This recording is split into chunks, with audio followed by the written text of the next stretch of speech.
os 6 pecados imperdoáveis segundo a Bíblia. E se eu lhe disser que existem pecados tão perigosos e tão espiritualmente devastadores que o próprio Deus declarou que nunca serão perdoados, eu sei o que está a pensar, mas não é Deus cheio de amor e misericórdia? Não perdoa Ele a todos. Sim, Deus é amor, e a sua misericórdia é infinita, mas a Bíblia também nos diz que existem limites e fronteiras que, se forem ultrapassadas, levam a consequências eternas. Alguns pecados não são apenas erros, são rejeições deliberadas da verdade de Deus, atos intencionais de desafio e escolhas que nos separam permanentemente dele. E a pior parte é que muitas pessoas estão a cometer estes pecados neste preciso momento sem sequer se aperceberem. Por isso, deixe-me fazer-lhe uma pergunta. Poderá você estar em perigo de cometer um pecado imperdoável? Este não é apenas mais um estudo bíblico, é um grito de alerta, um aviso retirado diretamente das Escrituras. Hoje vamos desvendar 6 pecados que a Bíblia avisa que não podem ser perdoados. Alguns deles você já pode esperar, mas outros vão deixá-lo chocado. Alguns podem até aplicar-se a si ou a alguém que ama. Esta não é uma mensagem para o assustar, é uma mensagem para o salvar, porque assim que compreender estes pecados, verá porque são tão perigosos e o que pode fazer para garantir que nunca cai neles. Está pronto, vamos a isso. Capítulo 1. O pecado imperdoável, a blasfêmia contra o Espírito Santo. Vamos começar com o único pecado que o próprio Jesus chamou de imperdoável. Isto não é algo que eu inventei, não é uma teoria. Isto saiu diretamente da boca de Jesus Cristo no Evangelho de Mateus, capítulo 12, versículos 31 a 32. Jesus diz: Por isso vos digo, todo o pecado e blasfêmia serão perdoados aos homens, mas a blasfêmia contra o Espírito não será perdoada. E se qualquer disser alguma palavra contra o Filho do Homem, ser-lhe-á perdoado. Mas se alguém falar contra o Espírito Santo, não lhe será perdoado nem neste século, nem no futuro. Percebeu bem? Jesus diz que todos os pecados podem ser perdoados, exceto um, o pecado da blasfêmia contra o Espírito Santo. Mas o que é que isso significa? Algumas pessoas entram em pânico quando ouvem este versículo e perguntam: se já cometi este pecado, estarei eu condenado? Então vamos analisar isto, o que é a blasfêmia contra o Espírito Santo. Blasfemar significa falar mal ou rejeitar com hostilidade, mas não se trata apenas de dizer algo mal, é muito mais profundo do que isso. Blasfemar contra o Espírito Santo é rejeitar de forma completa, consciente e permanente a sua obra na sua vida. Não é apenas duvidar, não é apenas ter dificuldades com a fé, nem sequer é dizer algo insensato no momento de raiva. É uma rejeição deliberada e endurecida da verdade e da convicção de Deus. Pense desta forma: o Espírito Santo é aquele que nos convence do pecado, é Ele que nos leva ao arrependimento e nos atrai para a salvação. Se o rejeitar, estará a rejeitar o único caminho para ser salvo. É por isso que é imperdoável, porque está a isolar-se do único que o pode salvar. Os fariseus, um exemplo da vida real deste pecado. A primeira vez que Jesus falou sobre este pecado imperdoável foi quando foi confrontado pelos fariseus. Foi isto que aconteceu. Jesus estava a expulsar demônios, a curar pessoas e a libertar os cativos. O poder do Espírito Santo estava totalmente à vista, mas em vez de acreditarem, os fariseus fizeram algo chocante. Eles olharam para os milagres de Jesus e disseram: Este não expulsa os demônios senão por Beelzebul, o príncipe dos demônios. No Evangelho de Mateus, capítulo 12, versículo 24, têm a noção do que eles acabaram de fazer.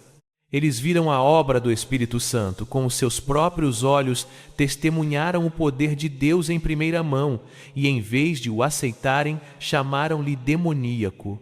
Isto não foi ignorância, não foi confusão, foi uma rejeição deliberada e maliciosa do poder de Deus.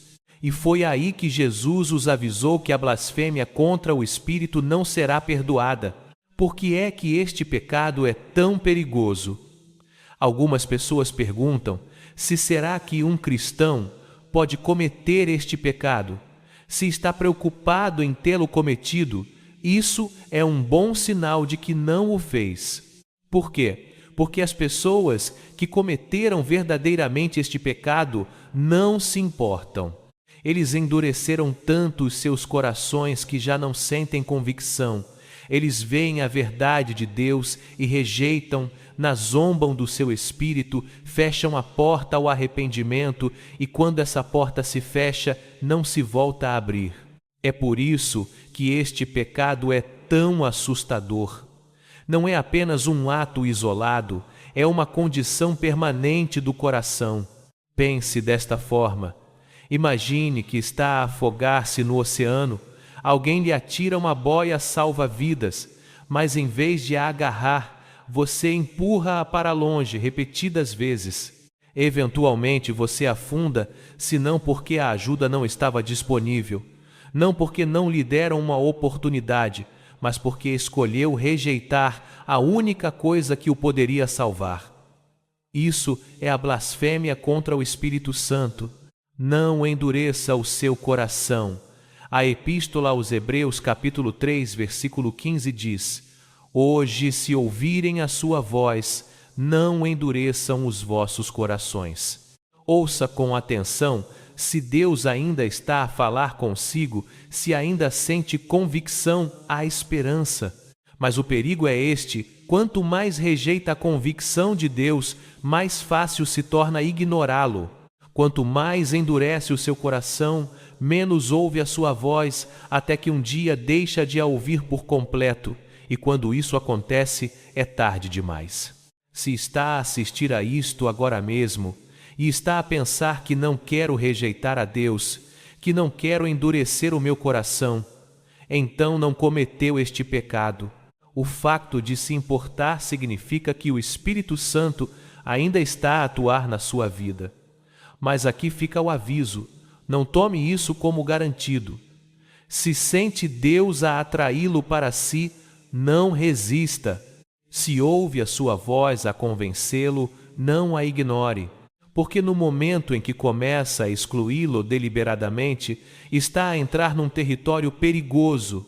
Deus não quer que ninguém se perca, Ele não quer que ninguém cometa este pecado. É por isso que Ele o está a chamar neste preciso momento. Então o que é que vai fazer? Vai abrir o seu coração ao Espírito Santo, vai deixar que Ele o convença, que o mude e que o transforme? Ou vai empurrá-lo para longe, endurecer o seu coração e correr o risco de entrar no único lugar sem retorno? A escolha é sua. Capítulo 2. Destruir o templo de Deus, pecar contra o seu próprio corpo. Deixe-me fazer-lhe uma pergunta muito séria. E se a forma como trata o seu corpo estiver a colocar a sua alma em perigo? E se algumas das escolhas que está a fazer agora mesmo estiverem a levar ao julgamento? E se estiver, sem o saber, a destruir exatamente aquilo que Deus chama de sagrado, que a Bíblia é clara?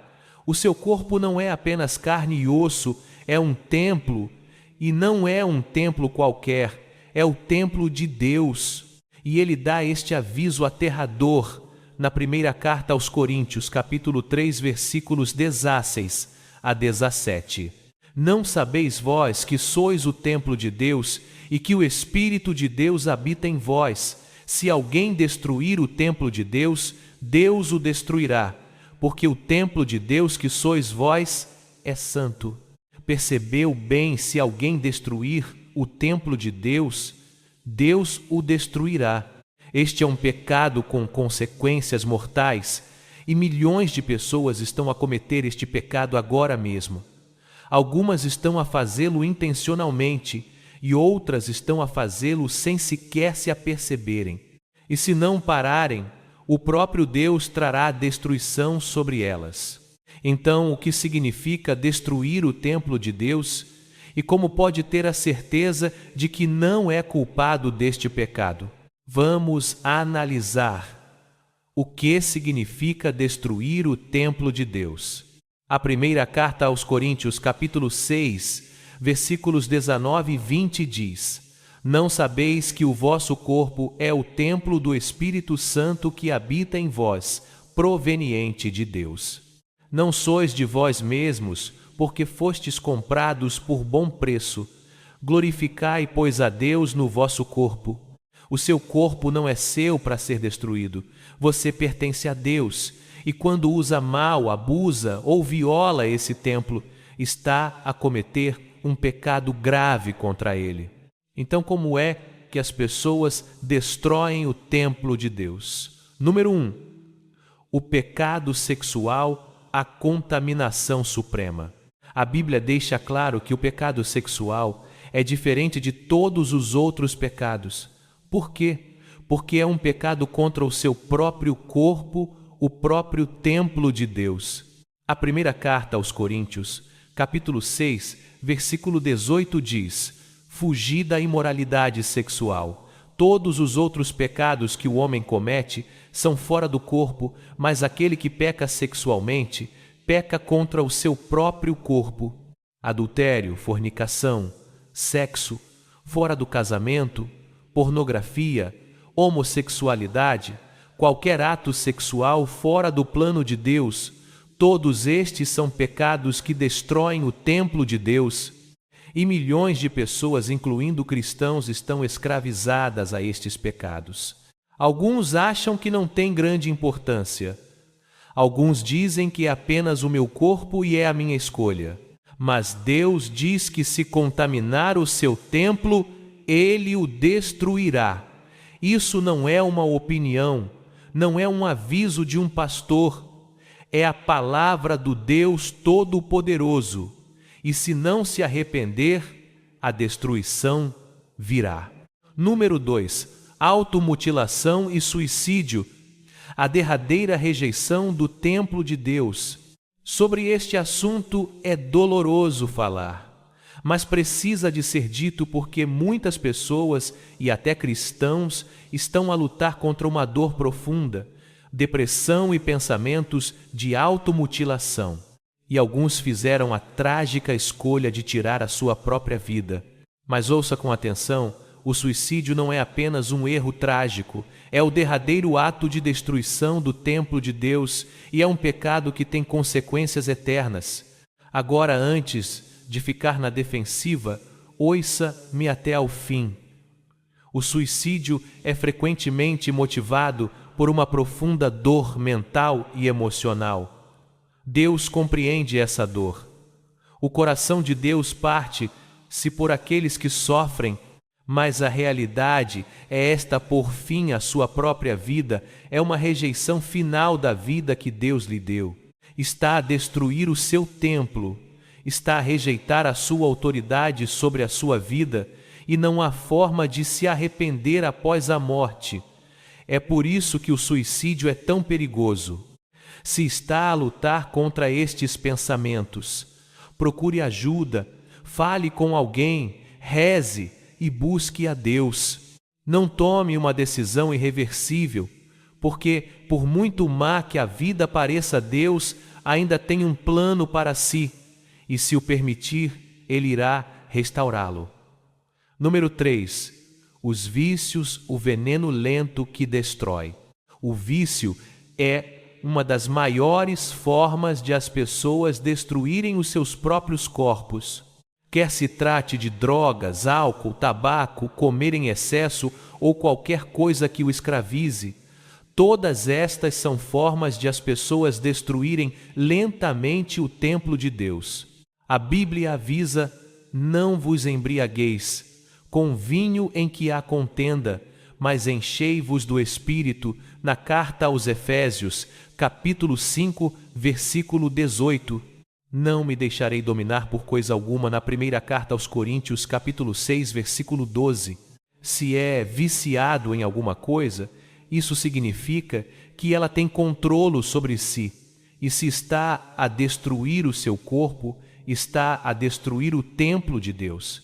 E se não parar, Deus diz que trará o seu julgamento. Número 4.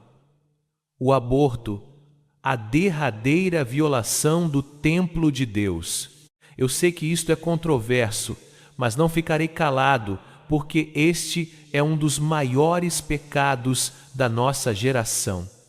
O aborto é a destruição de um templo antes mesmo de estar totalmente construído. Cada criança no ventre pertence a Deus. Cada bebê é uma vida criada à sua imagem. O Salmo 139, versículos 13 a 16, diz: Pois tu formaste o meu interior, tu me teceste no seio de minha mãe, eu te louvarei, porque de um modo tão terrível e maravilhoso fui formado. Quando alguém acaba com uma vida no ventre, está a destruir aquilo que Deus criou. Estão a destruir um templo que pertence a Deus. Estão a cometer um ato de rebelião contra o Criador. E a não ser que se arrependam e busquem a misericórdia de Deus, haverá julgamento. O seu corpo não é seu para o destruir. O mundo diz-lhe que o corpo é seu e que pode fazer o que quiser, que a vida é sua e que pode fazer as suas próprias escolhas e que ninguém lhe pode dizer o que fazer com o seu corpo. Mas Deus diz que o seu corpo não é seu, que o seu corpo me pertence. Se destruir o meu templo, eu o destruirei. Isto não é uma brincadeira, não é algo para ser levado de ânimo leve.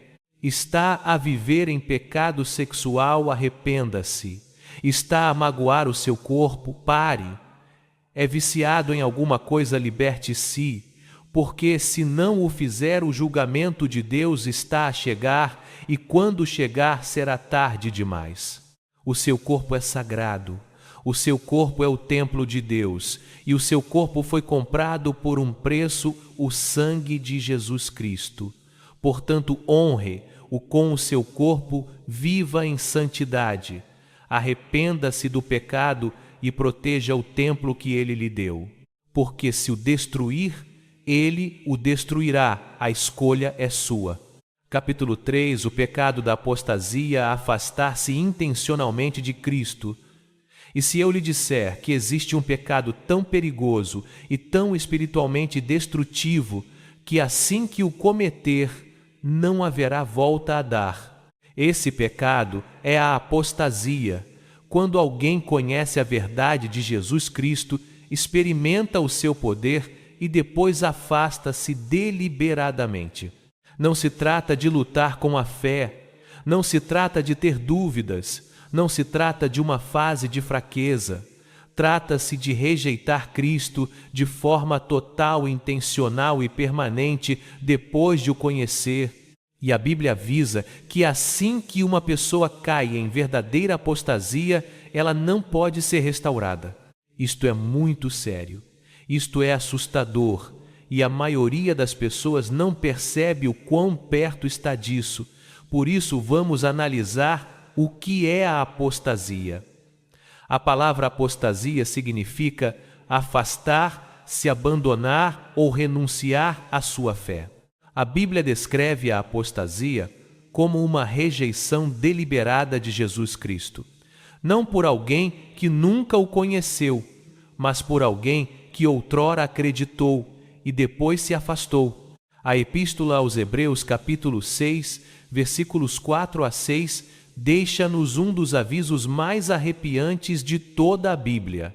É impossível que os que uma vez foram iluminados e provaram o dom celestial e se tornaram participantes do Espírito Santo e provaram a boa palavra de Deus e os poderes do século vindouro e recaíram, sejam outra vez renovados para arrependimento. Percebeu bem? É impossível, não é difícil, não é improvável, é impossível. Por quê? Porque quando uma pessoa conhece a verdade, experimentou o Espírito Santo e ainda assim escolhe rejeitar Cristo, está a crucificá-lo de novo. Colocam-se para além do arrependimento, entram em rebelião permanente e não há caminho de volta. Pode um cristão perder a sua salvação? Este é um dos maiores debates no cristianismo. Alguns dizem que uma vez salvo, salvo para sempre. Outros dizem que um crente pode desviar-se e perder-se para sempre. Mas eis o que nós sabemos: a Bíblia está cheia de avisos contra a apostasia. A Bíblia diz-nos para perseverarmos até ao fim. A Bíblia deixa claro que aqueles que abandonam Cristo enfrentam consequências eternas. Então, vamos fazer uma pergunta diferente.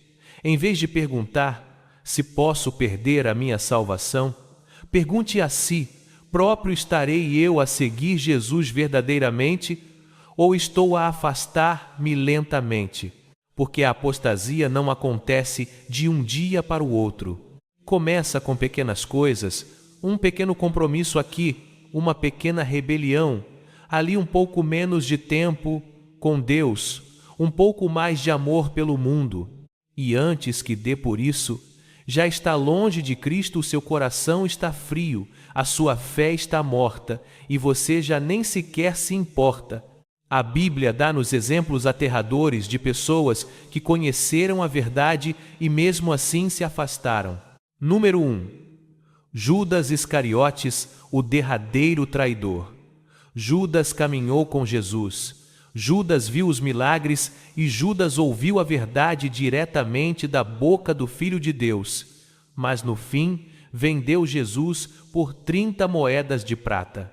E quando percebeu o que tinha feito, era tarde demais. Não se arrependeu, não procurou o perdão e acabou com a sua própria vida em desespero. Número 2. Demas, um homem que amou o mundo mais do que a Deus. Paulo chamou outrora Demas de seu companheiro de trabalho no Evangelho, na Epístola aos Colossenses, capítulo 4, versículo 14. Mas mais tarde, Paulo escreveu: Demas, porque amou este mundo, abandonou-me e foi para Tessalônica, na segunda carta a Timóteo, capítulo 4, versículo 10. Demas tinha a verdade e deitou-a fora, por quê? Porque amava o mundo mais do que amava Cristo. E é exatamente assim que a apostasia acontece hoje em dia, não por uma grande rejeição dramática, mas ao apaixonar-se lenta e gradualmente por outra coisa. A apostasia dos dias de hoje, porque há tantas pessoas a afastarem-se, olhe à sua volta. Quantas pessoas conhece que outrora seguiram Jesus, mas agora já não o fazem? Algumas delas foram criadas na igreja. Algumas pregavam o Evangelho, algumas lideravam um louvor e outras até se chamavam de pastores. E agora dizem que já não acreditam, dizem que não precisam de Jesus e dizem que a Bíblia não é verdade. Elas conheciam a verdade, afastaram-se e a não ser que se arrependam antes que os seus corações fiquem totalmente endurecidos, nunca mais voltarão. O perigo de um coração endurecido, aqui está a aterradora realidade: quanto mais rejeita Cristo, mais difícil se torna voltar. A Epístola aos Hebreus, capítulo 10, versículos 26 a 27 diz: porque se pecarmos voluntariamente, depois de termos recebido o conhecimento da verdade, já não resta mais sacrifício pelos pecados, mas uma certa expectação, horrível de juízo e ardor de fogo que há de devorar os adversários de Deus. Depois de ter ouvido a verdade, você é responsável por ela. E se a rejeitar, tudo o que resta é o julgamento. Este não é apenas um aviso para as outras pessoas, é um aviso para si, porque ninguém acorda um dia e diz: acho que vou abandonar Jesus hoje. Acontece de forma gradual. Passo 1, deixa de ler a Bíblia. Passo 2, deixa de rezar. Passo 3, deixa de ir à igreja. Passo 4, começa a amar o mundo mais do que a Deus. Passo 5, o seu coração fica frio. Passo 6, rejeita Jesus por completo. E quando se apercebe do que aconteceu, é tarde demais. Então, qual é a solução? Mantenha-se perto de Jesus. Guarde o seu coração e não deixe que o mundo o afaste. Nunca pare de lutar pela sua fé, porque se afastar e nunca mais regressar, não haverá uma segunda oportunidade. A apostasia não é um acidente, é uma decisão deliberada de se afastar de Cristo. E assim que o seu coração estiver totalmente endurecido, assim que o tiver rejeitado por completo, não haverá volta a dar. Por isso eu pergunto, lhe está a aproximar-se de Jesus ou está a afastar-se lentamente? Porque se está em perigo de se afastar, este é o seu aviso. Acorde e volte para Jesus antes que seja tarde demais. Capítulo 4. Receber a marca da besta, a escolha imperdoável. E se eu lhe disser que há uma decisão, uma única escolha, que selará o seu destino para sempre. Uma decisão que, uma vez tomada, não deixa espaço para arrependimento. Uma decisão que garante a separação eterna de Deus. Essa decisão é receber a marca da besta, e a Bíblia é muito clara sobre o que acontece àqueles que a recebem. O livro do Apocalipse, capítulo 14, versículos 9 a 11, dá um aviso aterrador. Se alguém adorar a besta e a sua imagem, e receber o seu sinal na sua testa ou na sua mão, também o tal beberá do vinho da ira de Deus que se deitou não misturado no cálice da sua ira, e será atormentado com fogo e enxofre diante dos santos anjos e diante do Cordeiro. E o fumo do seu tormento sobe para todo o sempre, e não tem repouso nem de dia nem de noite os que adoram a besta e a sua imagem, e aquele que receber o sinal do seu nome. Deixe-me dizer isto novamente, sem descanso, para sempre tormento eterno, zero de hipóteses de salvação. Receber a marca da besta é um pecado imperdoável. Mas o que é, como é que vai acontecer e como pode ter a certeza de que nunca vai cair nesta armadilha? Vamos analisar o que é a marca da besta. A marca da besta é mencionada pela primeira vez no livro do Apocalipse, capítulo 13, versículos 16 a 17.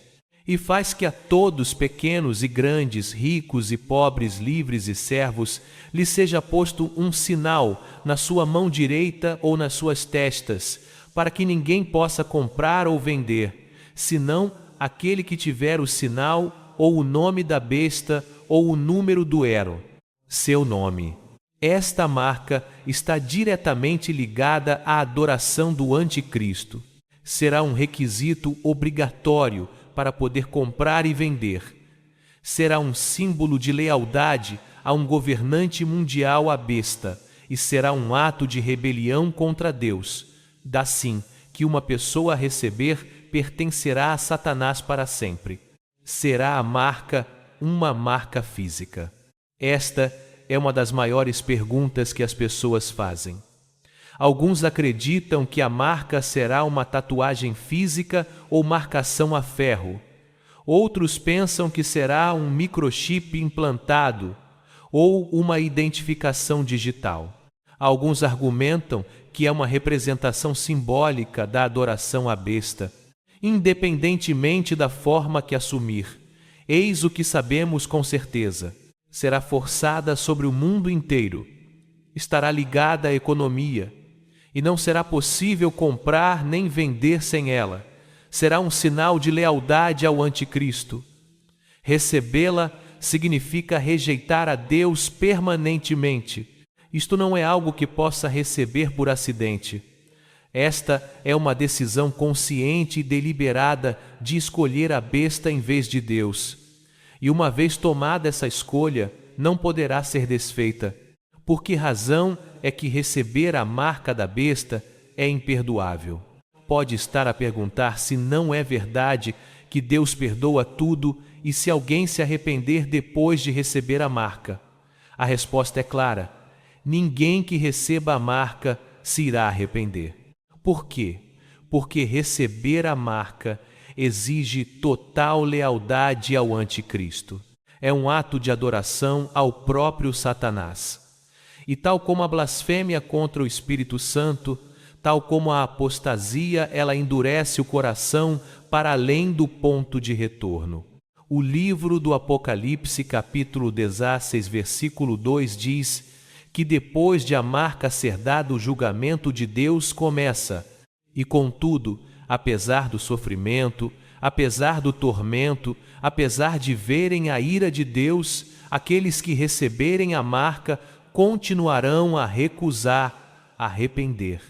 Os seus corações ficarão permanentemente endurecidos, o seu destino estará selado e perder-se-ão para sempre. Serão os cristãos forçados a receber a marca. Muitas pessoas têm medo e perguntam: e se me forçarem a recebê-la e se eu a receber por acidente? Deixe-me ser claro, você não pode receber a marca por acidente e não pode ser enganado para o fazer. Esta será uma escolha deliberada, uma decisão de seguir a besta. Os verdadeiros cristãos, aqueles que são fiéis a Jesus, nunca receberão a marca, mesmo que isso signifique perderem os seus empregos, serem caçados, passarem fome, serem atirados para a prisão ou até mesmo serem executados. Eles escolherão sempre Jesus em vez do mundo. É por isso que o Apocalipse, capítulo 20, versículo 4 diz: Vi as almas daqueles que foram degolados pelo testemunho de Jesus e pela palavra de Deus, os quais não adoraram a besta nem a sua imagem, e não receberam o sinal na sua testa nem na sua mão.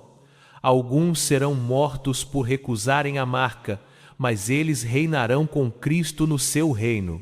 Olhe à sua volta, o mundo está a ser preparado para este sistema agora mesmo.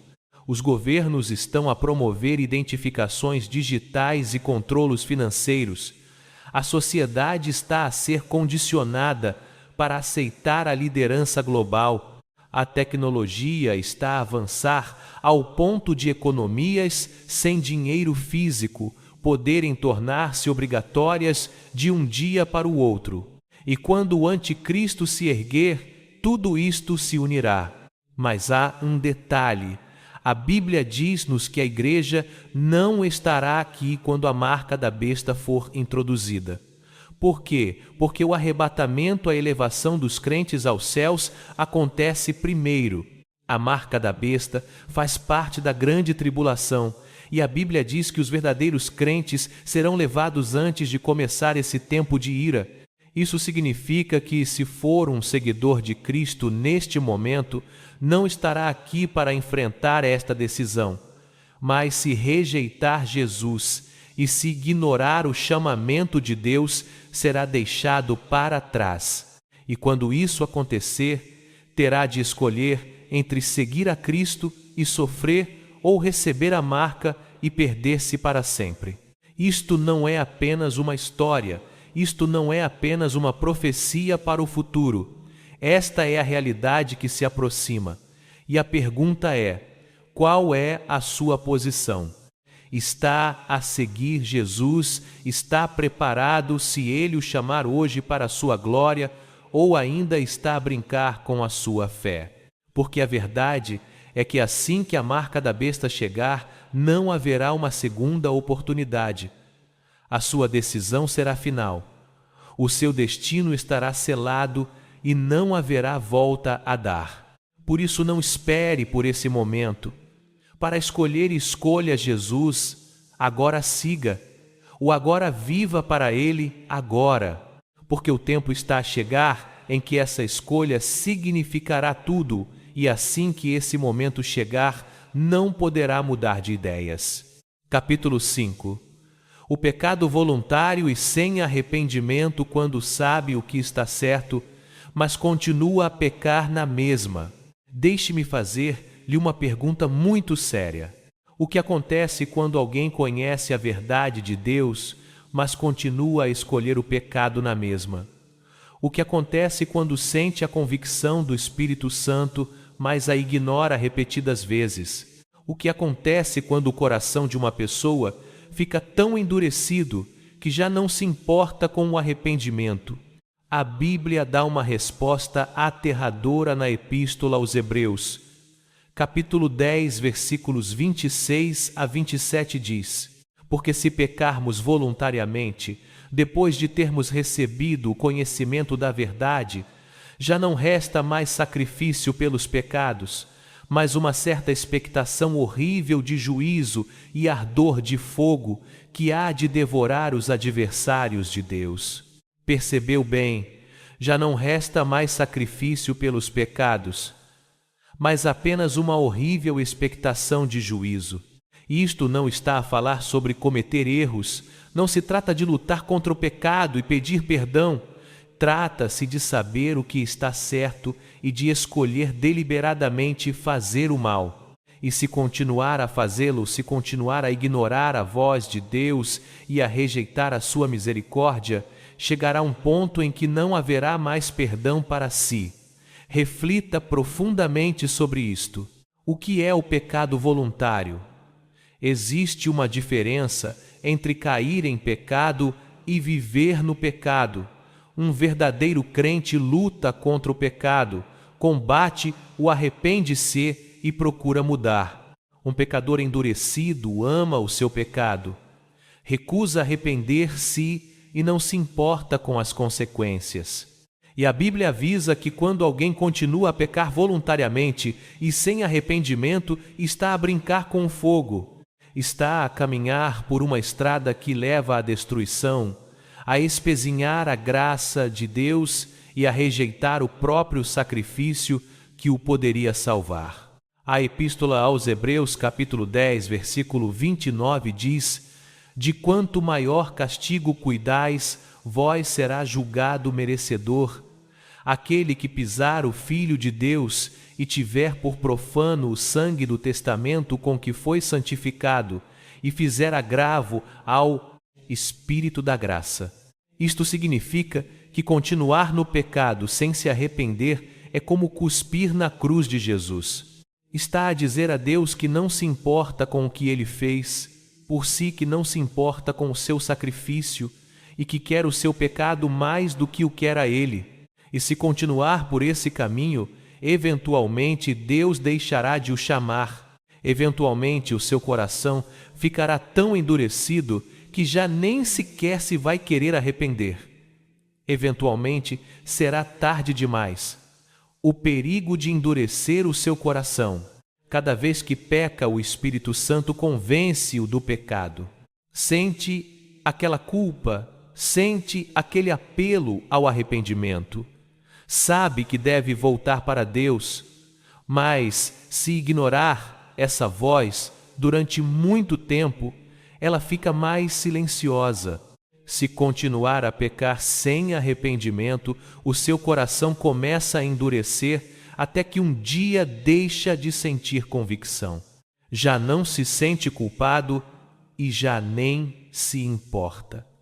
E quando isso acontece é porque entrou numa zona de perigo espiritual, porque quando uma pessoa atinge o ponto em que já não sente convicção, nunca mais se vai arrepender. E sem arrependimento não há perdão. Exemplos de corações endurecidos na Bíblia. Número 1. O Faraó, um homem que ignorou a Deus até ser tarde demais.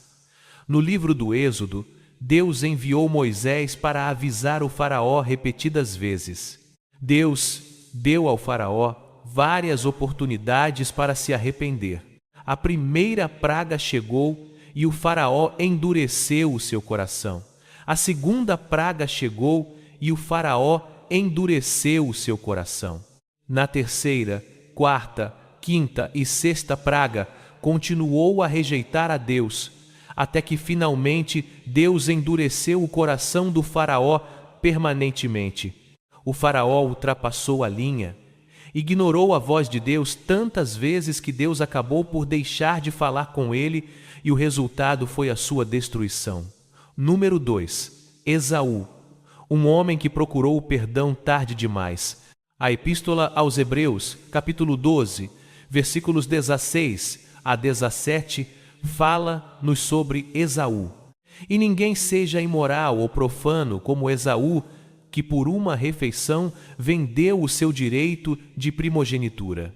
Porque bem sabeis que, querendo ele ainda depois herdar a bênção, foi rejeitado, porque não achou lugar de arrependimento, ainda que com lágrimas o buscou.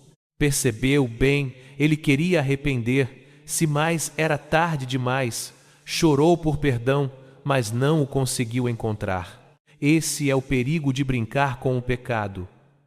Pensa que tem tempo para se arrepender, que pode voltar para Deus quando lhe apetecer.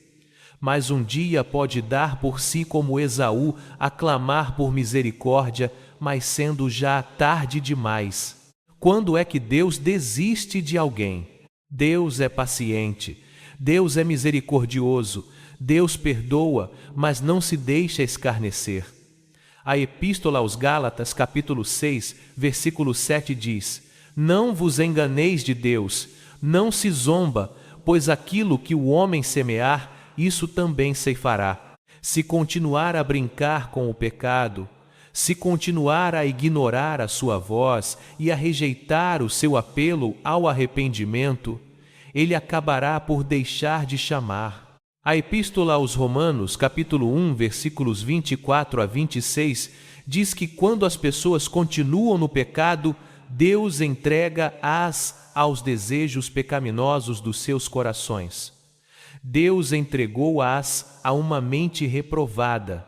Eles rejeitaram a Deus pelo que Deus os rejeitou. E esse é o lugar mais aterrador onde se pode estar. Se está a assistir a isto agora e a pensar, terei eu cometido este pecado, será demasiado tarde para mim. Tenho boas notícias para si. Se ainda sente convicção, ainda há esperança. Se ainda se importa com o arrependimento, não foi longe demais. Se ainda procura Deus, Ele não desistiu de si. Mas aqui fica o aviso: não espere. Porque se continuar a ignorá-lo um dia, essa convicção desaparecerá.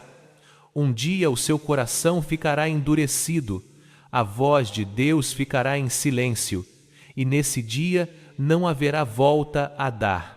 Alguns de vocês sabem muito bem que estão a viver em pecado voluntário. Sabe que o que está a fazer é errado, sente a convicção de Deus e continua a dizer a si mesmo que se vai arrepender mais tarde. Mas preciso que ouça: isto está a jogar um jogo perigoso, está a caminhar para a destruição e pode estar mais perto do julgamento do que imagina.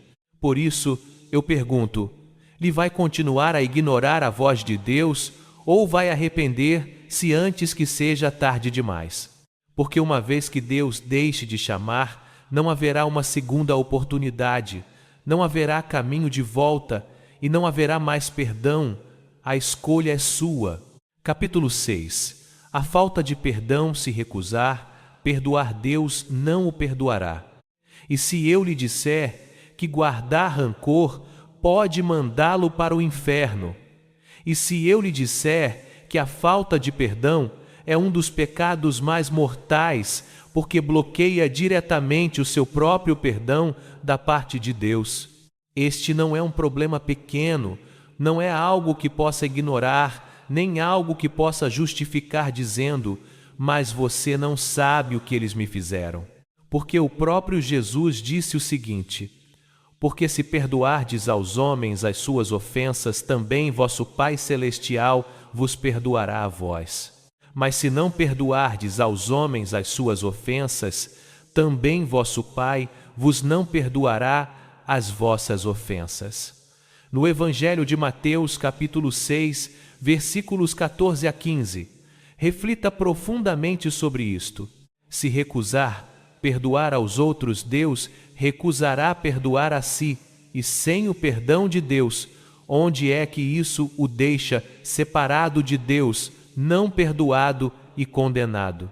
A falta de perdão não é apenas um problema, é uma rebelião direta contra o mandamento de Deus. É um veneno que destrói a sua alma, é um pecado que o pode manter fora do céu. Portanto, tenho de lhe perguntar: há alguém na sua vida a quem se tenha recusado a perdoar? Se a resposta é sim, então ouça com atenção. Por que é que a falta de perdão é tão grave? Algumas pessoas pensam que o perdão é opcional. Elas dizem coisas como: eu perdoo, mas nunca esquecerei. Eles não merecem o meu perdão. Ou eu perdoo quando pedirem desculpa. Mas a verdade é esta: o perdão não é sobre a outra pessoa, o perdão é sobre si e a sua relação com Deus. Porque quando se recusa a perdoar, está a trancar-se numa prisão espiritual, está a permitir que a amargura envenene o seu coração e a afastar-se da misericórdia de Deus. O Evangelho de Marcos, capítulo 11, versículo 25, diz: e quando estiverdes orando, perdoai se tendes alguma coisa contra alguém, para que vosso Pai que está nos céus vos perdoe as vossas ofensas. Se não perdoar Deus, não ouvirá as suas orações, não o abençoará, nem perdoará os seus pecados, e sem o perdão de Deus, você está em perigo eterno. Jesus deixou isso claro no Evangelho de Mateus, capítulo 18, versículos 21 a 35. Pedro perguntou a Jesus: Senhor, até quantas vezes pecará meu irmão contra mim e eu lhe perdoarei até 7? Jesus respondeu: não te digo que até 7, mas até 77 vezes. E depois Jesus contou uma parábola. Havia um servo que devia ao rei uma enorme dívida, milhões de euros no dinheiro de hoje. Ele implorou por misericórdia e o rei perdoou-o completamente. Mas depois esse mesmo servo encontrou um homem que lhe devia apenas alguns euros. Em vez de mostrar misericórdia, agarrou-o pelo pescoço e exigiu o pagamento. Quando o rei descobriu, ficou furioso. Ele disse: servo malvado, perdoei-te toda aquela dívida, porque me suplicaste. Não devias tu também ter compaixão do teu companheiro, como eu tive de ti? E então o rei atirou-o para a prisão para ser torturado até que pagasse tudo. E Jesus disse assim: vos fará também meu Pai Celestial, se do coração não perdoardes cada um a seu irmão. Ouviu isto? Se recusar perdoar, Deus recusará perdoar a si. Se agarrar à amargura, está a escolher ser preso. Se exige justiça, em vez de mostrar misericórdia, enfrentará o julgamento de Deus. Isso é aterrador.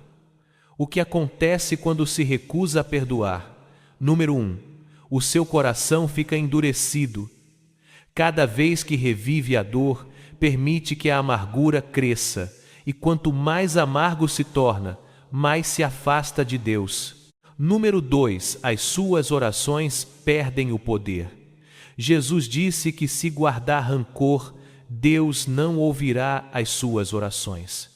Número 3. Abre a porta ao inimigo. Satanás adora a falta de perdão. Por quê? Porque o mantém acorrentado à raiva, ao ressentimento e ao ódio. E quando está acorrentado, não pode crescer espiritualmente. Número 4. Você bloqueia as bênçãos de Deus. O perdão liberta o favor de Deus na sua vida, mas se guardar rancor, estará a rejeitar as bênçãos que Deus quer derramar sobre si. Número 5. coloca a sua alma em perigo. Esta é a parte mais aterradora. Se morrer num estado de falta de perdão, morre num estado de pecado não perdoado. E Jesus já disse que se não perdoar o seu pai, também não o perdoará. Isso significa que se recusar perdoar, está a colocar a sua eternidade em risco. Como pode perdoar alguém que o magoou? Eu percebo, alguns de vocês foram profundamente feridos, alguns foram traídos, abusados, usados e abandonados. Alguns de vocês têm cicatrizes profundas e o perdão parece impossível. Mas ouçam-me, o perdão não é um sentimento, é uma escolha. O perdão não desculpa o que eles fizeram antes, liberta-o da dor. O perdão não é sobre eles, é sobre a sua relação com Deus. A Epístola aos Efésios, capítulo 4, versículos 31 a 32 diz: toda a amargura, ira, cólera e gritaria sejam tiradas de entre vós, antes sede uns para com os outros, benignos, misericordiosos, perdoando-vos uns aos outros, como também Deus vos perdoou em Cristo. Então, como é que se perdoa? Número 1.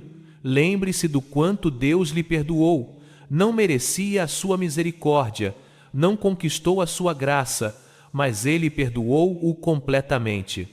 Número 2. Reze pela pessoa que o magoou. Peça a Deus para abençoar. Peça a Deus para curar o seu coração. E peça a Deus para remover a amargura da sua alma. Número 3. Diga em voz alta: eu perdoo-lhes. Mesmo que ainda não o sinta, mesmo que ainda doa, diga-o com fé. Número 4. Abandone a vingança. Pare de reviver a ofensa na sua mente. Entregue-os a Deus. Confie que Deus é o juiz e que Ele lidará com eles. Não deixe que a falta de perdão o destrua. Não sei quem o magoou, mas sei isto: não vale a pena perder a sua alma por causa dessa traição. Não vale a pena ir para o inferno por essa dor. Não vale a pena separar-se de Deus por essa raiva. Não vale a pena bloquear o seu próprio perdão. Jesus perdoou as pessoas que o pregaram numa cruz. Será que não consegue perdoar a pessoa que o magoou? Porque se recusar, Deus recusará perdoar a si, e sem o perdão de Deus não há esperança. Por isso, pergunto-lhe novamente a quem precisa de perdoar hoje, contra quem tem guardado rancor, quem precisa de libertar do seu coração. Não espere, não deixe que a amargura destrua a sua alma. Perdoe antes que seja tarde demais. Conclusão: a esperança da redenção. Existirá alguma forma de voltar atrás depois destes pecados? Depois de tudo o que falamos sobre os 6 pecados imperdoáveis, pode estar a sentir uma de duas coisas. Medo talvez esteja a perguntar se já passou a linha, se já cometeu um destes pecados e se será tarde demais para si. Convicção talvez sinta Deus a tocar no seu coração, dizendo-lhe para voltar atrás enquanto ainda há tempo. Ouça-me com atenção. Se ainda sente convicção, isso significa que ainda há esperança para si, porque o maior perigo destes pecados é quando já não se importa.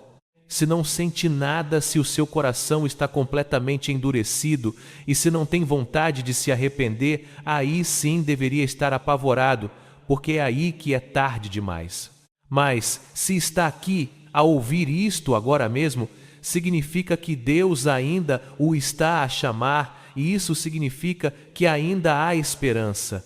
A misericórdia de Deus está disponível, mas apenas se arrepender. Sim, estes pecados são aterradores, mas eis o que precisa de compreender. Deus não o quer condenar, Ele quer salvá-lo.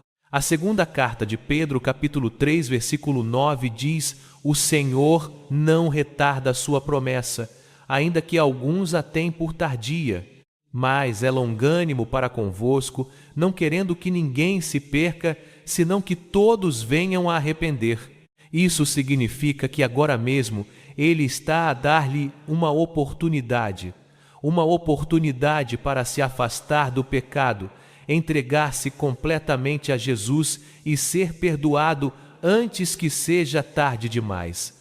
Mas tem de agir agora. Não brinque com Deus, não presuma que tem mais tempo e não pense que se pode arrepender mais tarde.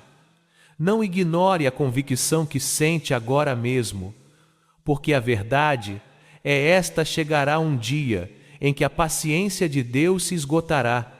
Um dia a porta da misericórdia fechar-se-á e um dia o julgamento virá. Um dia estará diante de Deus e a escolha que fez na terra determinará a sua eternidade: céu ou inferno, vida eterna ou separação eterna de Deus, perdão ou julgamento. E nesse dia não haverá segundas oportunidades. A pergunta final: o que é que vai escolher? Já ouviu a verdade, conhece os perigos e sabe o que está em jogo. Agora a escolha é sua. Vai arrepender-se e entregar a sua vida a Jesus hoje, afastar-se do pecado enquanto ainda há tempo e garantir que o seu coração está limpo perante Deus. Ou vai ignorar este aviso, endurecer o seu coração e correr o risco de ultrapassar a linha de não retorno. A decisão que tomar agora mesmo determinará a sua eternidade. Não adie, não espere. Volte-se para Jesus agora, enquanto ainda pode. Reze isto comigo. Pai, eu venho perante Ti sabendo que pequei. Arrependo-me dos meus pecados e peço a Tua misericórdia. Jesus, eu acredito que morreste por mim e entrego-te a minha vida por completo. Enche-me com o Teu Espírito Santo e ajuda-me a viver para Ti a partir de hoje. Eu escolho seguir-Te, não importa o que aconteça, em nome de Jesus. Amém. Se rezou isso com sinceridade, Deus ouve-o agora. Não diga apenas as palavras viva-as. Este mundo está cheio de enganos, a tentação está em todo lado e o pecado está cada vez pior. O regresso de Jesus está mais perto do que nunca. Mantenha-se na palavra de Deus, mantenha-se em oração, mantenha-se perto de Jesus, independentemente do que aconteça, porque no fim só uma coisa importará: seguiu você verdadeiramente a Cristo? Certifique-se de que a sua resposta é sim. Que Deus o abençoe. Mantenha-se fiel e mantenha-se preparado. O tempo é curto, Jesus vem em breve.